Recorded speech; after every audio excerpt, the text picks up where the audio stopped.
Amerika Serikat setelah ultimatum dari Donald Trump melancarkan gelombang serangan pertama ke sasaran militer di Pulau Khark, Iran. Sementara Israel melakukan serangan besar-besaran terhadap jembatan dan jalur kereta api. Semua ini terjadi setelah ancaman Trump untuk menghancurkan peradaban Iran malam ini. Sebagai tanggapan, Iran menolak untuk bernegosiasi dan menjelang serangan Amerika Serikat, mereka menempatkan warga sipil sebagai tameng hidup di jembatan dan dekat pembangkit listrik agar Amerika tidak bisa menyerang objek-objek vital. Sementara itu di Amerika Serikat terjadi sedikit kepanikan karena para pendukung gerakan MAGA yakin bahwa Donald Trump akan segera menggunakan senjata nuklir. Sementara itu, propagandis Tucker Carlson menyerukan kepada para pejabat dan militer untuk melakukan serangan dan mengambil apa yang disebut tombol nuklir dari Donald Trump karena dia benar-benar sedang bersiap untuk melancarkan serangan nuklir yang tidak boleh dibiarkan terjadi. Dalam episode ini, kita akan membahas bagaimana kita bisa sampai di sini dan mengapa negosiasi akhirnya gagal.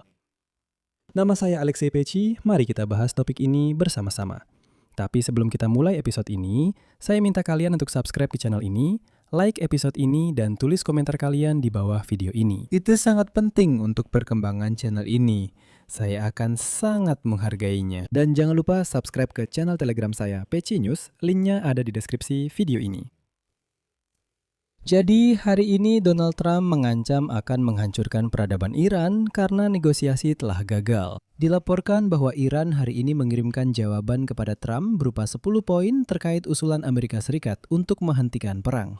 Hal ini dilakukan sebelum batas waktu yang ditetapkan oleh Trump, yaitu pukul 20.00 waktu timur pada hari Selasa.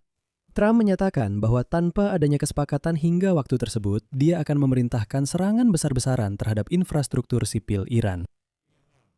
Iran menyatakan bahwa mereka akan melakukan serangan balasan terhadap fasilitas pasokan energi dan air di negara-negara Teluk Persia.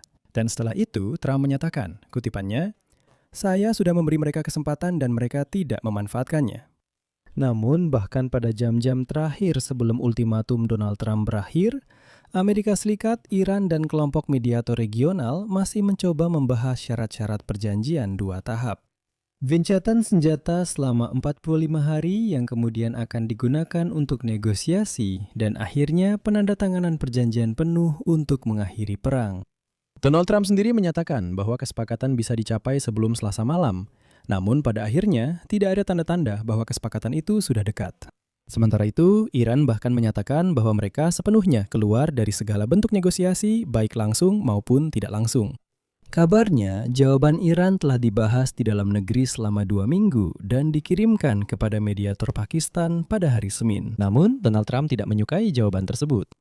Lalu, apa sebenarnya jawaban yang diberikan Iran?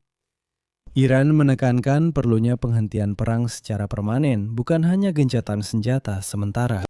Hal ini agak mirip dengan perilaku Vladimir Putin dalam hal negosiasi untuk mengakhiri perang Rusia melawan Ukraina.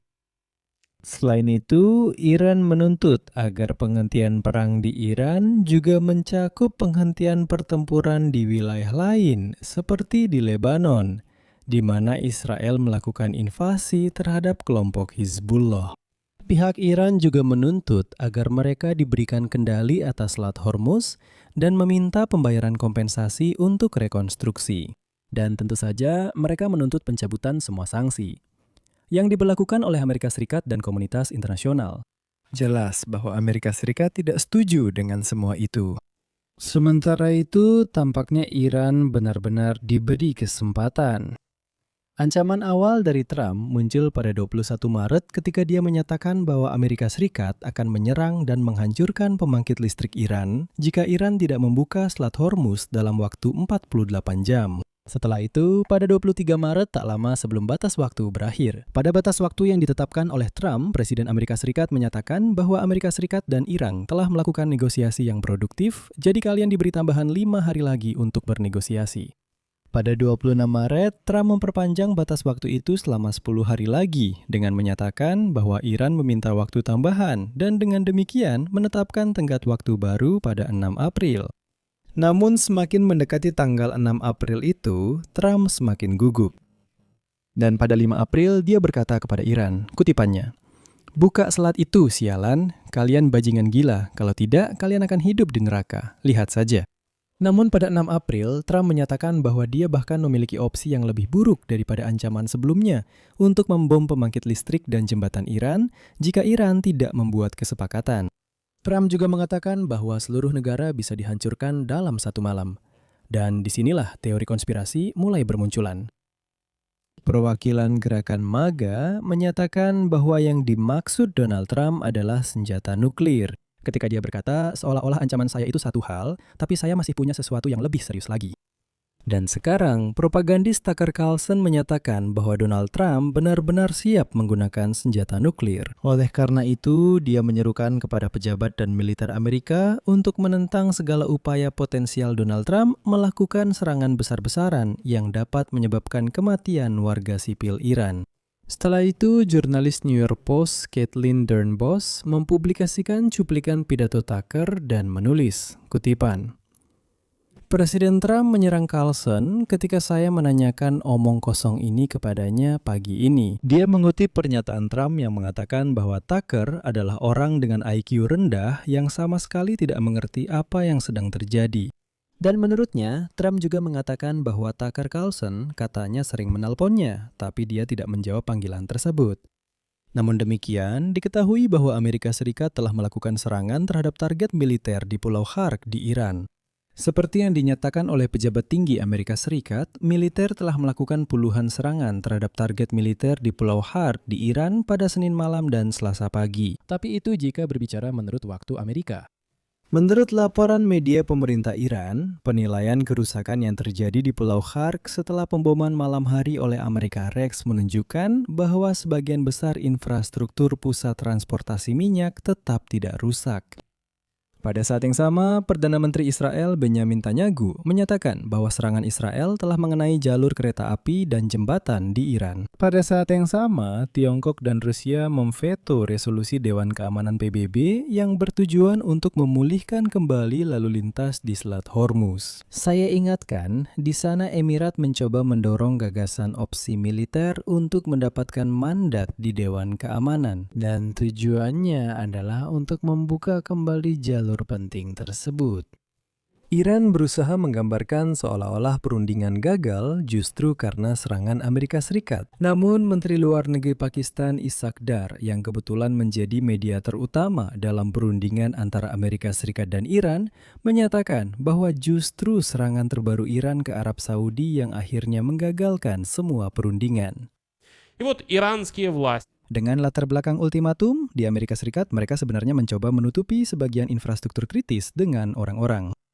Media Iran merilis foto-foto yang disebut sebagai rantai manusia. Secara khusus, kantor berita Mahir menerbitkan laporan tentang rantai manusia di pembangkit listrik di Kermanshah. Dalam foto tersebut terlihat sekelompok warga Iran yang berkumpul di sekitar fasilitas itu dan memegang poster serta bendera nasional Iran. Secara terpisah, kantor berita Meher menampilkan rantai manusia. Laporan lain membahas jembatan putih di Ahvaz, selatan Iran. Di sana, orang-orang berbaris di sepanjang jembatan, membentuk rantai manusia, dan membentangkan bendera nasional Iran yang panjang. Selain itu, terlihat bahwa bahkan anak-anak dibawa ke jembatan itu. Anak-anak ini berdiri di sana dan menjadi semacam perisai hidup, tameng hidup dari serangan Amerika Serikat. Pada saat yang sama, sifat dari aksi-aksi ini menunjukkan bahwa pihak berwenang sedang berusaha memperbaiki situasi. Menggunakan kehadiran warga sipil sebagai faktor tambahan penahan untuk mempersulit kemungkinan serangan terhadap infrastruktur energi dan infrastruktur penting lainnya. Di sini saya akan berhenti sejenak. Teman-teman, saya sarankan kalian untuk berlangganan saluran YouTube ini jika belum melakukannya, karena malam ini kita akan terus memantau perkembangan situasi.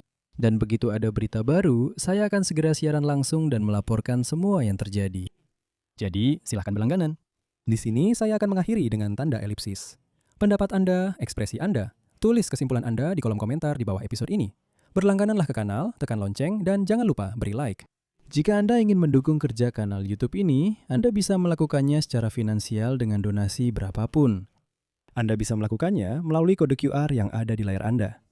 Ini adalah cara paling mudah untuk mendukung kerja kanal ini. Hanya dengan satu klik, Anda sudah bisa memberikan dukungan. Di deskripsi video ini terdapat berbagai platform lainnya. Ada Patreon, PayPal, Buy Me a Coffee, dan juga keanggotaan YouTube. Dan juga bank. Bahkan ada dompet kripto. Silakan pilih opsi yang paling nyaman untuk Anda. Saya akan sangat berterima kasih atas dukungan apapun dari Anda. Sampai di sini dulu, jaga diri Anda, sampai jumpa.